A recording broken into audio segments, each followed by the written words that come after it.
Good evening and welcome to the Carnegie Town Hall. This meeting of the City Planning Commission will begin with a few introductory remarks. The City of Sioux Falls Planning Commission serves as an advisory board to the City Council. It is the responsibility of the Planning Commission to consider and make recommendations on land use and zoning matters. Actions taken tonight on conditional use permits are final, unless appealed to the City Council in writing within 5 days. And any actions taken tonight on final development plans, design review, or minor amendments are final. Any recommendations made on preliminary subdivision plan requests tonight will be referred to the City Council for final action at the third council meeting of this month, or at the first council meeting of next month if associated with a rezoning or major amendment. Any recommendations made on zoning requests, major amendments, future land use amendments, or ordinance amendments tonight will be referred to the City Council for final action at the first council meeting of next month. Council meetings are held at 7 p.m. here in the Carnegie Town Hall and are televised. The Planning Commission will first approve the consent agenda and then the regular agenda. In order to place certain non-controversial items on the Commission's consent agenda, planning staff in the Planning Commission apply the following criteria. First, the request conforms with the Shape Sioux Falls 2035 Comprehensive Plan. Second, planning staff recommends approval of the request. Third, there are no audience members present or written comments received in opposition to the request. And fourth, the application meets all conditions and requirements of the Sioux Falls zoning ordinance.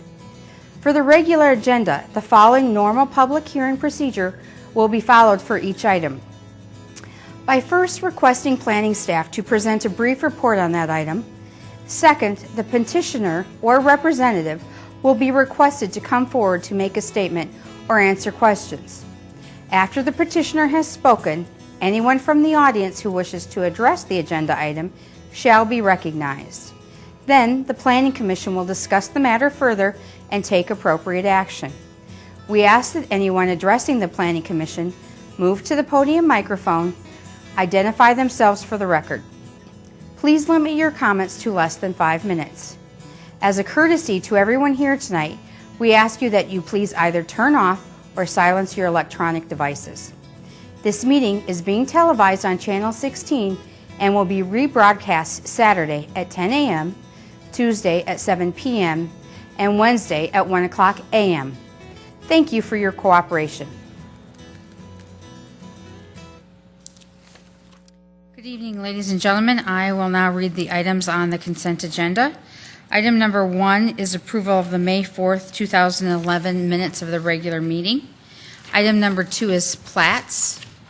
Item number 3 is a rezone from the C4 Planned Commercial District to the C2 General Commercial District for allowed uses at 3801 West 41st Street. Item number 4 is a conditional use permit in the RS2 Residential District to allow a daycare center at 4800 South Southeastern Avenue. Item number 5 is a special use permit in the sub-area A of the village at Heather Ridge Planned Development District to allow an on-sale alcohol establishment at 6203 South Old Village Place. Those are the items on the consent agenda. Excuse me. Staff, do you have anything to add on any of those items? Okay. And so we have, anybody from the audience have anything that they would like removed or added, or removed from the consent agenda? Okay. No. Seeing none, I'll look for commission action. Madam Chair, I'd move approval of the consent agenda. Is there a second? I'll second. Any discussion? No?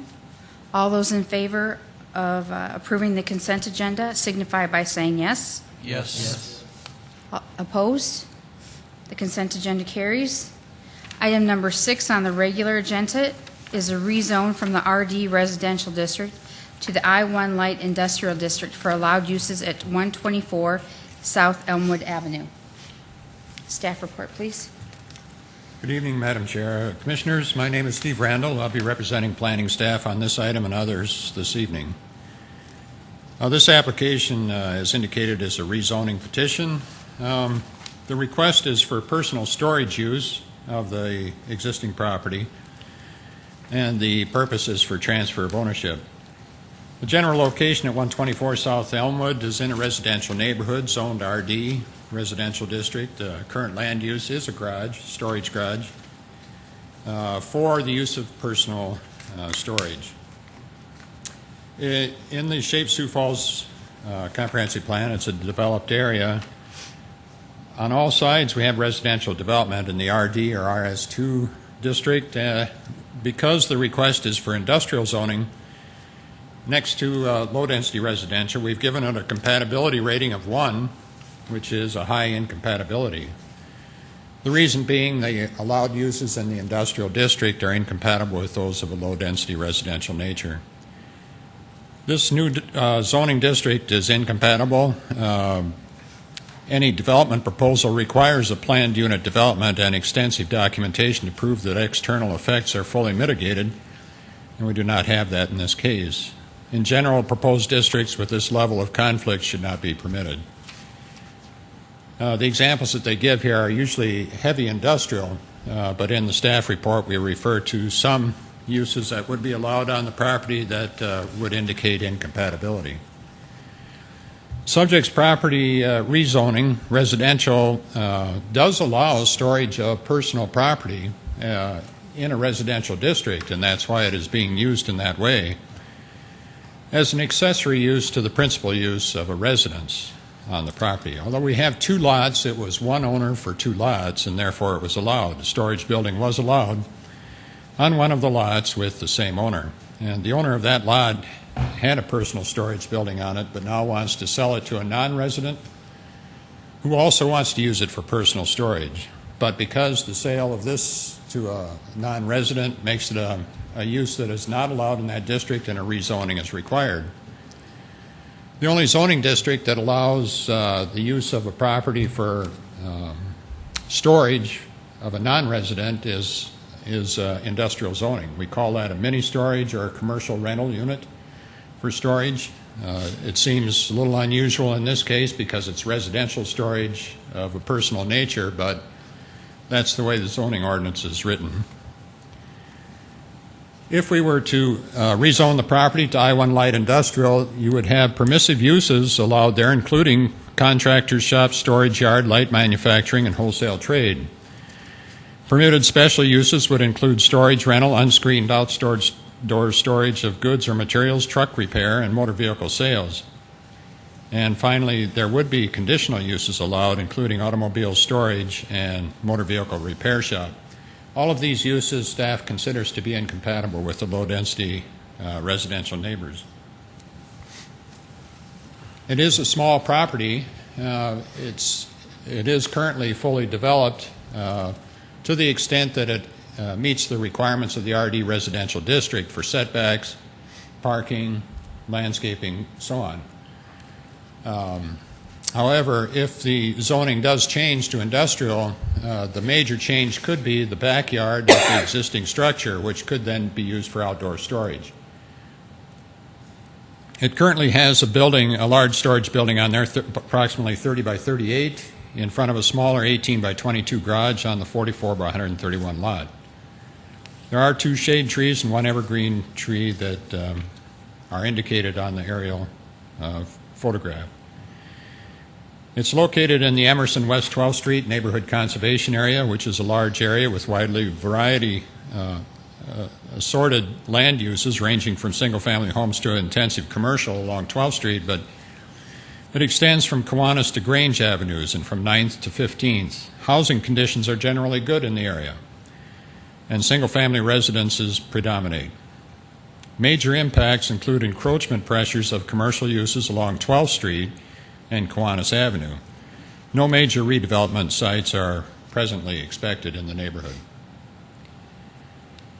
Limiting or conditioning potential uses is allowed within the current district, residential district, but once we apply for rezoning, we cannot put limiting or conditional uses on that rezoning according to the city ordinances.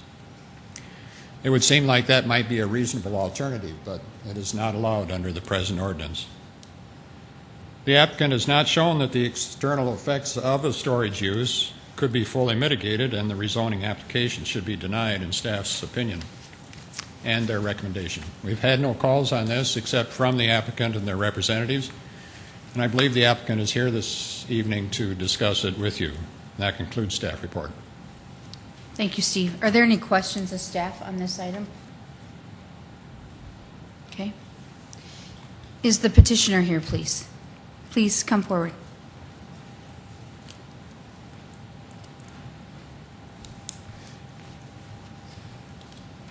Thank you. I'm Ron Weber, broker associate with Remax Professionals here in Sioux Falls, and also the owner of Elmwood Storage, located at 124 South Elmwood. If I could have this, if I could have you each take a copy of that. That is a copy of the actual listing agreement, or that was on our MLS system when I purchased the property in 2007. And if you could, I highlighted a couple spots in the public remarks. And I just, once you get all that, I'd like to take a minute and read through that, and then I could dwell on it. Steve, can you put it on the overhead as well? Sure.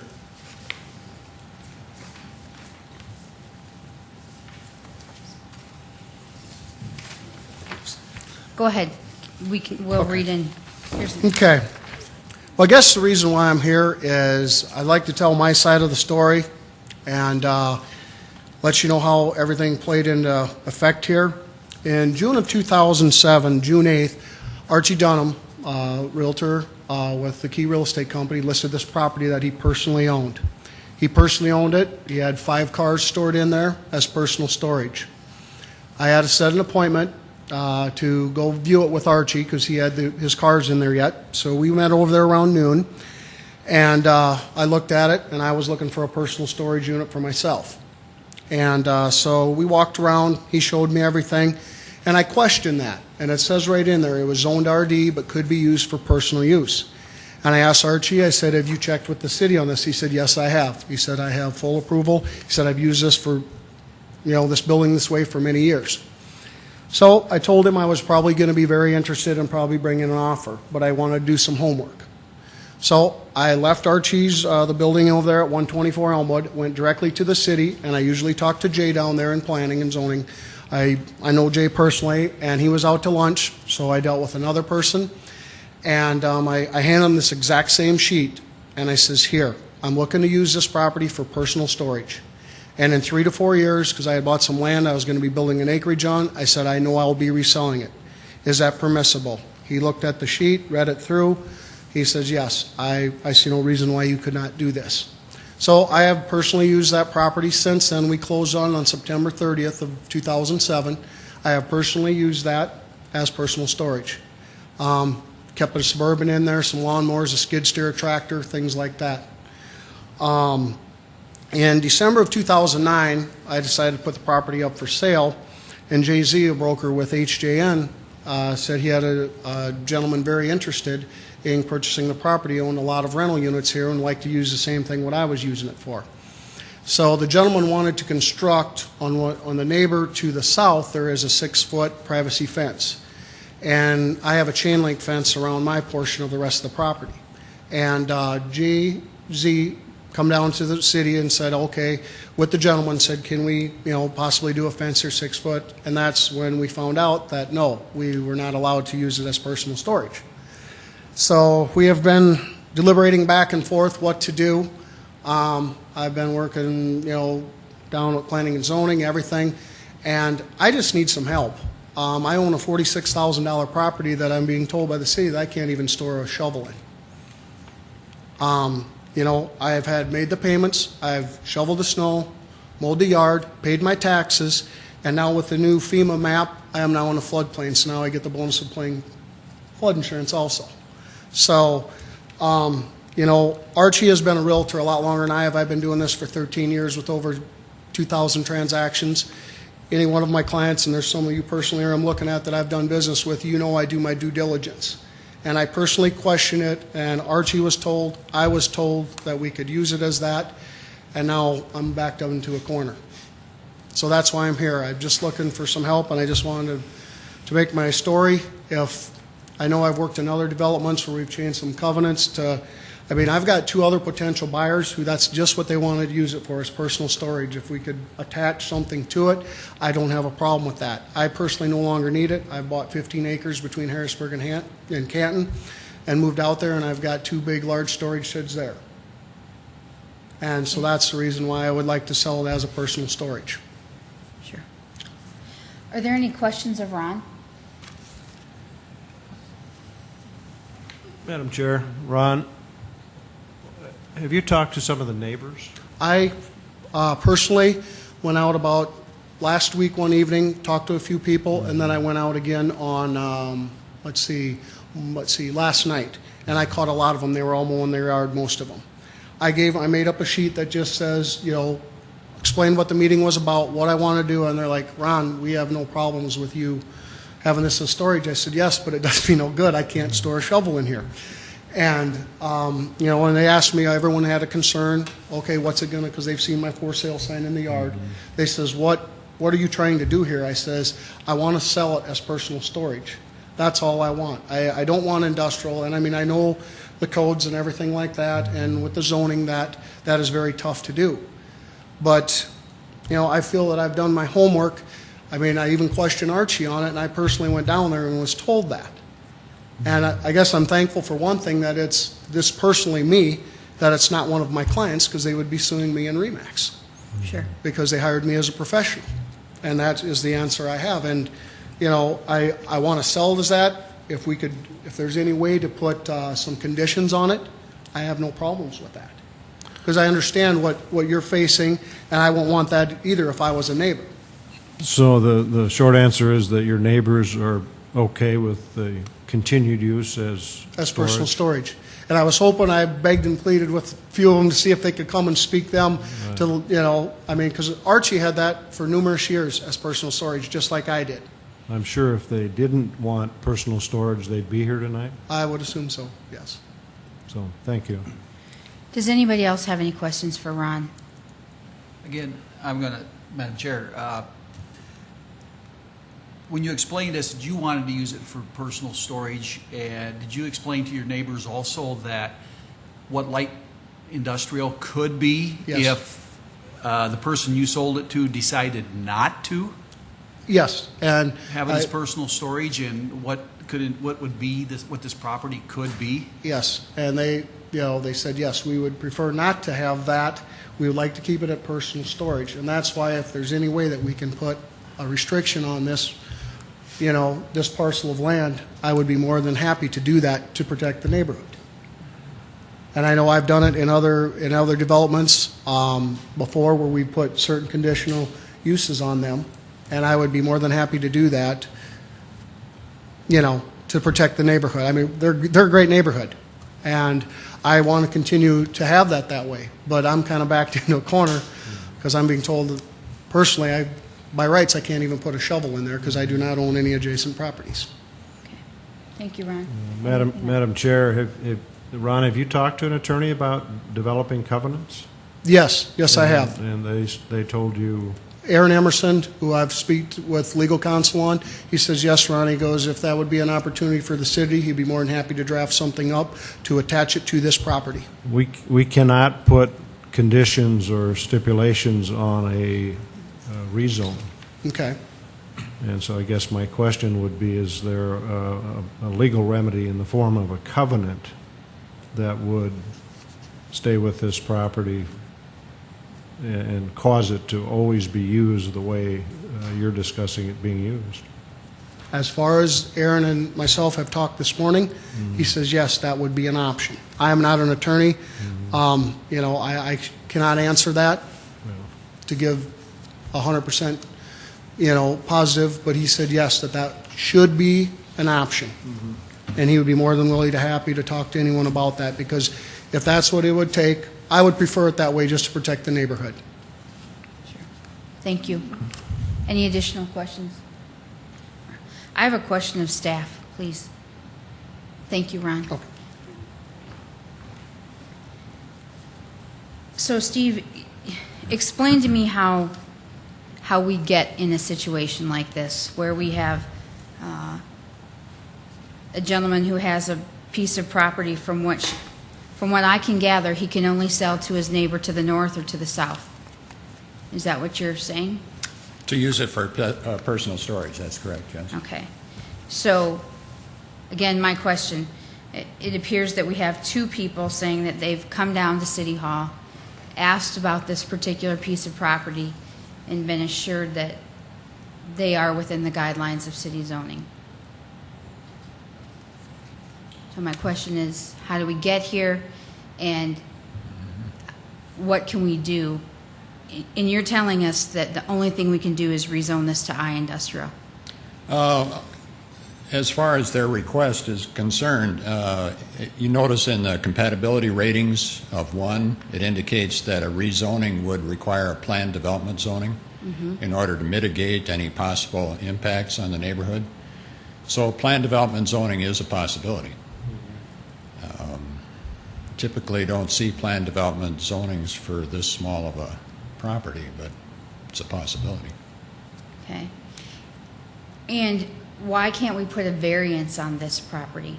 It's a state statute that we cannot put conditions on rezonings. Okay. So, again, maybe I'm confused. It's in a residential district. It was built in a residential district. The building's really not that old. I mean, it's relatively new, comparative speaking, the structures around it. So we had to have some permits drawn to build it.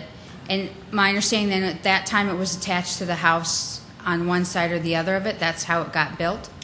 No, it was on property owned by the owner of the house, so then Right. it became an accessory use to that residential use, yes. Okay. So then when they went to sell that, nothing had to be replatted. So we end up with a situation that we're in now. That's correct. Okay. Okay. I think you're on the right track, though, as far as possible options, including planned development zoning. The other option, can there be some kind of a legal document drawn up instead of the rezoning? There is precedence for that.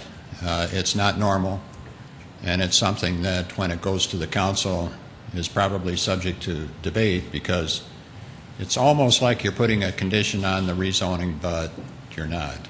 It's an understanding that the applicant will prepare an easement, a no-build easement, some kind of a declaration, a legal attachment to the deed that would be registered at the courthouse, saying that there is no other use intended except for personal storage, things like that. I'm not an attorney either, so that's something that would have to be worked out. I would recommend to the Planning Commission that you not try to deal with that this evening. If you're inclined to go down that road, that you defer action on it until there's time between attorneys to work out something. Okay. Thank you, Steve. Madam Chair, I think I agree with Steve, and I think that it may make sense to let Ron consult an attorney and also work with planning staff to determine how either a covenant in conjunction with a rezone to a PD could put in place the zoning that would allow Ron to sell the piece of property, but also protect the neighbors 20 years from now from waking up one morning and finding a welding shop in that garage. So I guess when you're ready for the motion, I'd be glad to make a motion to that effect. Ron, I have one more question of you. Would you come forward, please?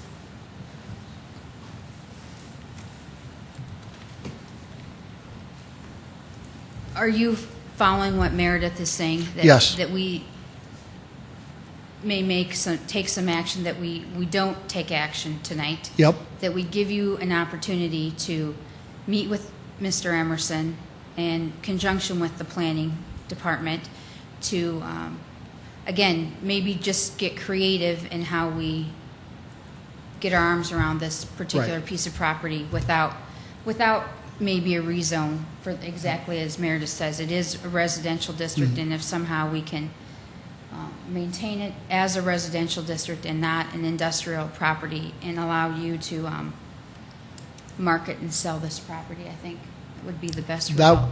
That, I would prefer that. I mean, like I said, I do want to protect the neighborhood, but I also don't need a $46,000 property I can't use. Sure. So, Okay. no, I mean, I'd be more than happy to do that if we could work together. I mean, like I said, I'm just looking for some help here. Okay. Let us give it a try. Okay, thank you. Okay. Anybody else from the audience care to speak on this item tonight? No? Okay. I will look for commission action on item number 6. Madam Chair, considering the discussion that we've had so far, I would make the motion to defer this item 30 days. Is there a second I'll on that? second that. Okay. We have a motion and second on item number 6. Any further discussion? Meredith, I appreciate you been around here the longest and know that we occasionally run up against some complicated things, and things aren't always black and white, and we have not round holes and square pegs. So I would appreciate then if we'll move forward, and all those in favor signify by saying yes. Yes. Yes. All those opposed, same sign. Item number 6 carries, and we'll look forward to the city helping Mr. Weber move to a positive conclusion. Item number 7 is a conditional use permit in the C2 General Commercial District to allow motor vehicle sales and display at 501 South Sycamore Avenue. Staff? The applicant is Dean Jasper, who is here this evening to respond to any questions. The request for a motor vehicle display and sales is on an existing property that's currently built with structure, pavement. There's a gas canopy there, too. Was a service convenience store with gas dispensing. It's, again, a small site, but a half an acre located at a busy intersection. So the location is good for them. In the Sioux Falls, it's a developed area. We give it a compatibility rating of 4 because of the existing situation with the high traffic intersection. We feel that the new zoning district or the new use is generally compatible with the existing adjacent zoning district, but that the traffic should be directed away from lower intensity areas. We don't really have that so much here, except that building elements and scale consistent with surrounding proposed and existing development should be looked after. And to that extent, we have the conditional use permit standard for motor vehicle display and sales, which requires the orientation of vehicles to be inward to the site. Signage is to be controlled, and landscaping is to be encouraged if we can possibly get it. Because it is an existing site and no construction is proposed, landscaping is not required in order to get the change in use permit. Currently, it's a suburban strip pattern for corridor development and traffic. Accessibility is directly to 10th Street, East 10th Street, and South Sycamore Avenue. There is one proximity to look at. The city bike trail is located on South Sycamore Avenue, running north and south adjacent to the subject property. The applicant is proposing to use the existing parking for the new business. The customer and employee parking spaces are indicated on the plan, which has been provided and should be up on the screen there. The parking is located along the north and east sides of the building, 2,400 square foot existing structure, which requires in itself 8 parking spaces to be provided, and those are also indicated on the plan directly and next to the building. Display parking is shown along the street frontages at a 10-foot setback. The applicant has indicated that they will put wheel stops in at the 10-foot setback in order to keep the bumpers out of the setback requirement. Although there's no landscaping being proposed in there, it becomes a way of pulling development back from that busy intersection. No changes to the existing site landscaping are proposed. There are a couple trees along Sycamore Avenue there that do kind of soften the appearance of that parking layout. The applicant's proposing to reuse the existing signage on the property. There's a freestanding sign located on 10th Street. Vehicles would not be allowed in the intersection safety zone, and that's indicated on the site plan that they would not encroach into that. And additional signage is possible. We indicated the possibilities there in your staff report. I won't go into those. They're not proposing any of that, but that could be allowed once they become in business. Because the motor vehicle display and sales is considered to be a temporary use on a small site along a busy street, staff is not opposed to the reuse of existing vacant property for that purpose. And because the applicant has provided clarity to indicate the location, nature, and extent of the work proposed and requires a complete plan check by zoning and building services prior to getting a building permit, staff recommends approval with conditions. 1, a revised site plan is required to show existing and required front yard setbacks and the dimensioned locations of parking required by the zoning ordinance. 2, that we establish minimum front yard setback line of 10 feet on both streets by means of concrete curb and gutter or anchored wheel stops. And 3, parking of vehicles or other objects more than 3 feet high in the intersection safety zone is not allowed. That is all pretty much indicated on the site plan, although the site plan was not dimensioned or drawn to scale. That concludes staff report. We had no calls on this. Thank you, Steve. Any questions of Steve? Madam Chair, Steve, are there any standards for the number of vehicles that could be parked on this site aside from those required for the building?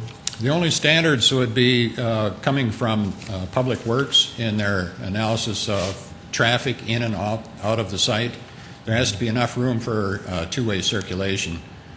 Whichever points of access they have, those access points could change in the future, in which case his parking arrangement would also change. But it would be subject to engineering review at that point. Thank you. Any additional questions of Steve? No? Thank you, Steve. Is the petitioner here, please?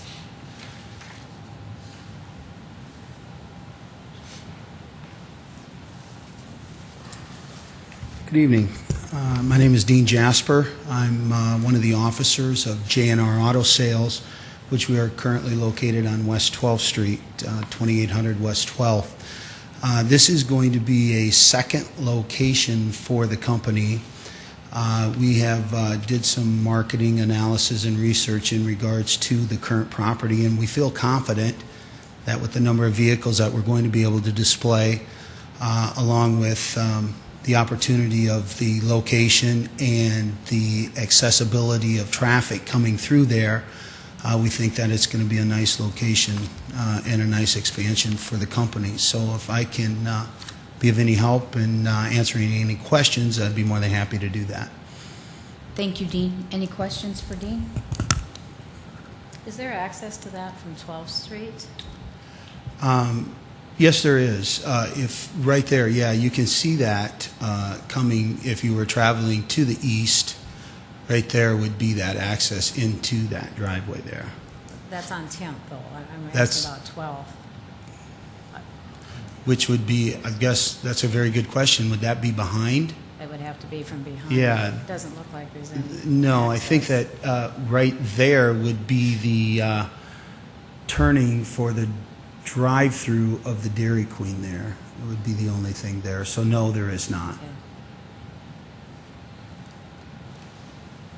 Thank you. Any other questions? Madam Chair, Dean, just out of curiosity, this used to be a convenience store, gas station. Yes, it did. Are you required to take those tanks out of the ground, or? Yeah, we are regulated by South Dakota law and federal law that they have to be taken out. So that would be a responsibility that we would have, yeah. Thank you. Any other questions of Dean? No? Thank you, Dean. Thank you. Is anyone from the audience here to speak on this item? No? Seeing none, I'll look for commission action on item number 7. Madam Chair, I make a recommendation of approval of item number 7 with the 3 stipulations. Motion, do we have a second? I'll second that motion. Okay. All those in favor of item number 7 signify by saying yes. Yes. Opposed, same sign. Item number 7 carries. I'll look for adjournment. So moved. Do we have a second? Second. Motion and second for adjournment. All those in favor? Yes. Opposed? We're adjourned. Thank you, everyone.